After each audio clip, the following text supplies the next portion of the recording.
नमस्कार स्टूडेंट्स, हम बैक्टीरिया के स्ट्रक्चरल ऑर्गेनाइजेशन के बारे में बात कर रहे थे।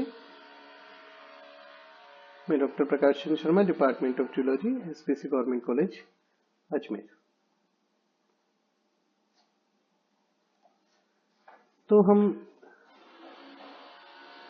जब प्रोकैरियोट्स के बारे में बात करें तो हम मेनली जैसे मैंने आपको बोला दो ग्रुप हैं, one is bacteria, second is archaea.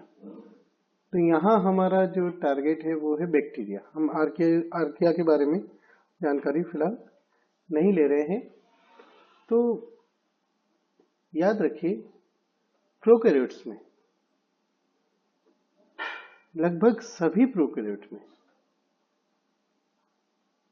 जो सेल है, प्रोकैरियोटिक सेल, उसके बाहर की तरफ एक केमिकली कॉम्प्लेक्स सेल वॉल पाई जाती है। प्लाज्मा मेम्ब्रेन जो है सेल वॉल के अंदर की तरफ आपको देखने को मिलेगी,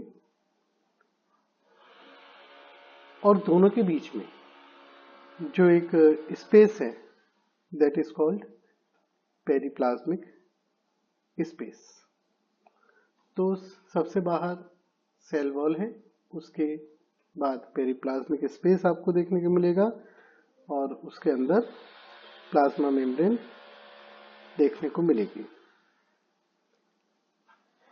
जो प्लाज्मा मेम्ब्रेन यूजुअली हम जो इमेजिन करते हैं वो एक रैपिंग के तौर पे करते हैं कि साइटोप्लाज्म को रैप करता हुआ एक कवरिंग है, लेकिन प्रोकैरियोट्स में याद रखिए कि कई मेम्ब्रेन बाउंडेड सेल ऑर्गेनेली नहीं होते हैं, अंदर इंटरनल मेम्ब्रेन सिस्टम नहीं होता है।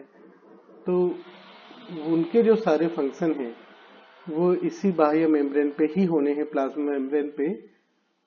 तो ये जो प्लाज्मा मेम्ब्रेन है, जगह जगह इसका आपको इन्वेजिनेशन देखने को मिलेगा, और ये इन्वेजिनेट होकर के एक सिंपल प्रकार के मेम्ब्रेन स्ट्रक्चर्स बनाती है, इंटरनल मेम्ब्रेन स्ट्रक्चर्स। और ये मेम्ब्रेन स्ट्रक्चर्स जो हैं अपना विशेष कार्य करते हैं। तो जैसे मैंने आपको कहा कि इसमें कोई इंटरनल मेम्ब्रेन बाउंडेड ऑर्गेनेलीज नहीं पाए जाते हैं। तो प्लाज्मा मेम्ब्रेन के अंदर की तरफ जो साइटोप्लाज्म को अगर हम देखेंगे तो वो काफी मॉर्फोलॉजिकली सिंपल दिखाई देगा। जो जेनेटिक मटेरियल है वो साइटोप्लाज्म के अंदर एक अलग से रीजन दिखेगा, आपको थोड़ा डेंस रीजन दिखेगा, जिसको हम न्यूक्लियोइड कहते हैं। वहां आपको ये देखने को मिलेगा। याद रखिए बैक्टीरिया के केस में जो न्यूक्लियोइड है, हम यहाँ न्यूक्लियस नहीं कह रहे, इसको न्यूक्लियोइड कह रहे हैं। न्यूक्लियोइड मतलब न्यूक्लियस के जैसा, क्योंकि जो प्रॉपर न्यूक्लियस होता है वो मेम्ब्रेन बाउंडेड होता है, जो न्यूक्लियस को बाकी बचे हुए साइटोप्लाज्म से सेपरेट करता है, और उस न्यूक्लियस के अंदर जो प्लाज्म है वो दैट इज कॉल्ड न्यूरोप्लाज्म। तो यहाँ प्रोकैरियोट में आपको ऐसी स्थिति देखने को नहीं मिलती है। प्रोकैरियोट्स के अंदर न्यूक्लियोइड देखने को मिलता है, न्यूक्लियोइड में मेम्ब्रेन बाहर की तरफ नहीं होगी, ये याद रखें आप। तो जेनेटिक मटेरियल वो न्यूक्लियोइड में मौजूद है, और वो किसी भी प्रकार से मेम्ब्रेन से सेपरेट नहीं है। इसके अलावा आपको साइटोप्लाज्म के अंदर काफी सारे राइबोसोम देखने को मिलेंगे, और कई इंक्लूजन बॉडीज भी देखने को मिलेंगी जो कि साइटोप्लाज्मिक मैट्रिक्स में इधर उधर मौजूद हैं। दोनों ग्राम पॉजिटिव और ग्राम नेगेटिव बैक्टीरिया दोनों में लोकोमोशन के लिए फ्लैजिला पाए जा सकते हैं। कई कोशिकाओं में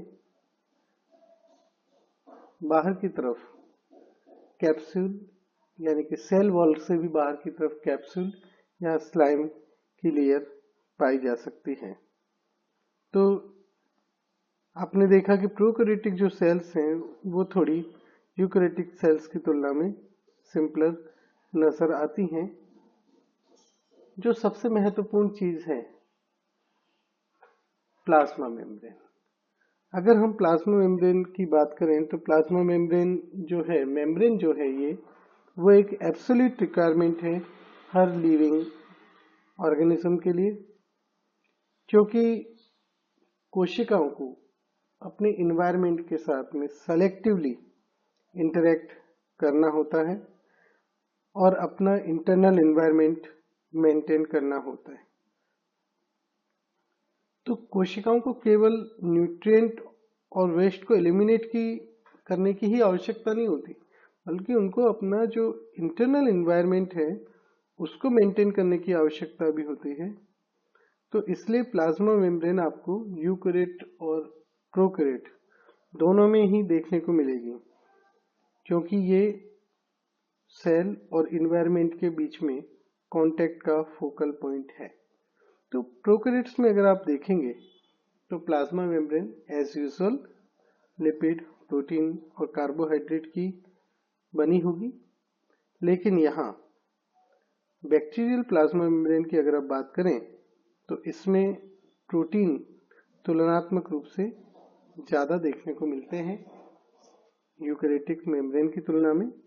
शायद ऐसा इसलिए है कि यहाँ पर आप देख रहे हैं कि इंटरनल मेम्ब्रेन सिस्टम नहीं है, तो इसी प्लाज्मा मेम्ब्रेन को विभिन्न कार्य भी करने हैं जो कि मेम्ब्रेन के माध्यम से होने थे। तो इसलिए प्रोटीन का यहाँ पे हाई पोर्शन देखने को मिलता है। जो मेम्ब्रेन एसोसिएटेड लिपिड्स हैं वो जाहिर तौर पे संरचनात्मक रूप से आप देखेंगे तो एसिमेट्रिक होते हैं। एसिमेट्रिक का मतलब है कि इनका एक पोलर एंड होगा, एक नॉन पोलर एंड होगा। मेम्ब्रेन लिपिड्स हम इनको कहते हैं। मेम्ब्रेन लिपिड एम्फीपैथिक होती है, यानी कि इनका जो हेड है वो तो हाइड्रोफिलिक होता है और जो टेल पोर्शन है वो हाइड्रोफोबिक होता है।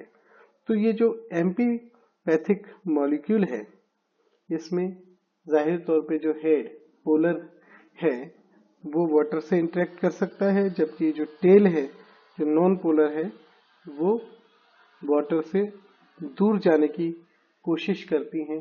तो इस कारण से एक लिपिड बाइलेयर फॉर्म होती है। तो ये जो lipid bilayer eukaryote as well as prokaryotes में मौजूद होती है। कुछ आर्किया की अगर हम बात करें तो कुछ आर्किया में सिंगल मेम्ब्रेन होता है, लेकिन यहाँ पर जो ये है वो डबल मेम्ब्रेन सिस्टम ही आपको देखने को मिलेगा। तो निश्चित तौर पर यहाँ पर सेल के अंदर की तरफ और बाहर की तरफ दोनों तरफ हाइड्रोफिलिक एंड से, जबकि मेम्ब्रेन के इंटीरियर जो है वो हाइड्रोफोबिक हो जाता है। कैरेक्टरिस्टिक तौर पे अगर देखें तो ये जो मेम्ब्रेन लिपिड्स होती हैं ये फॉस्फोलिपिड्स होती हैं। एक और महत्वपूर्ण जो आपको बदलाव देखने को मिलता है प्रोकैरियोट और यूकैरियोट में वो ये है कि यूकैरियोट में जो मेम्ब्रेन होती है उसमें कोलेस्ट्रॉल नाम का स्टीरोल काफी पाया जाता है। ये कोलेस्ट्रॉल स्टीरोल जो है इसका बहुत महत्वपूर्ण रोल होता है मेम्ब्रेन स्टेबलाइजेशन में, मेम्ब्रेन की फ्लूइडिटी को बनाए रखने में, क्योंकि कोलेस्ट्रॉल की मौजूदगी ये एक प्लानर मॉलिक्यूल होता है, फ्लैट मॉलिक्यूल होता है।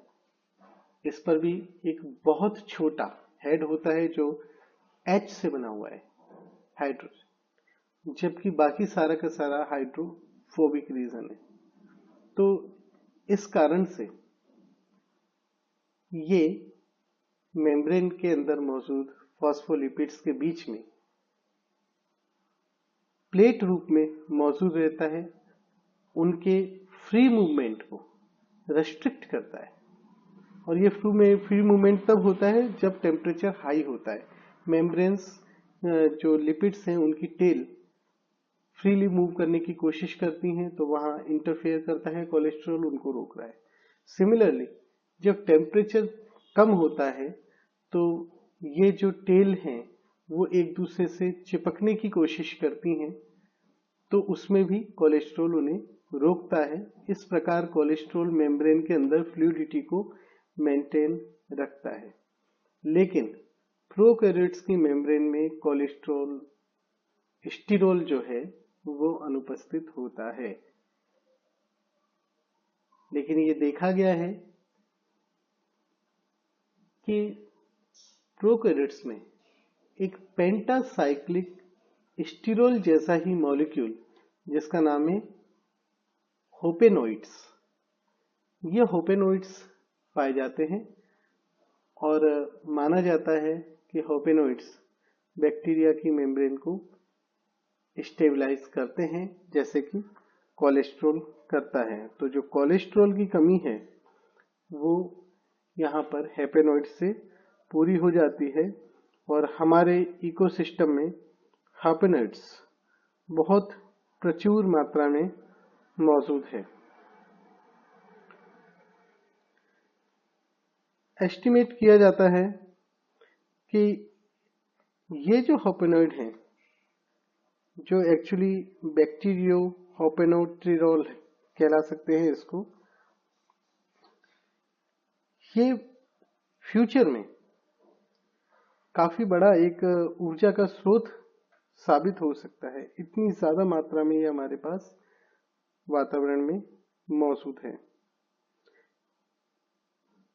ये एक अंदाजा लगाया गया है कि सेडिमेंट के रूप में टोटल 10 की घात 11 से लेकर 12 टन तक होपेनोइड्स का टोटल मास हो सकता है। ये लगभग उतना ही है जितना ऑर्गेनिक कार्बन मौजूद है। तो होपेनोइड अगर देखा जाए तो दुनिया में मौजूद सबसे प्रचुर बायोमोलिक्यूल्स में से एक है और इस होपेनोइड का जो स्रोत है वो ये प्रोकैरियोट्स ही हैं जिनकी मेम्ब्रेन को स्टेबलाइज करने का ये काम करता है। होपेनोइड जो हैं वो भी स्टिरोल की तरह ही समान प्रिकर्सर से बनते हैं, तो इसलिए माना जाता है कि इनका फंक्शन समान है।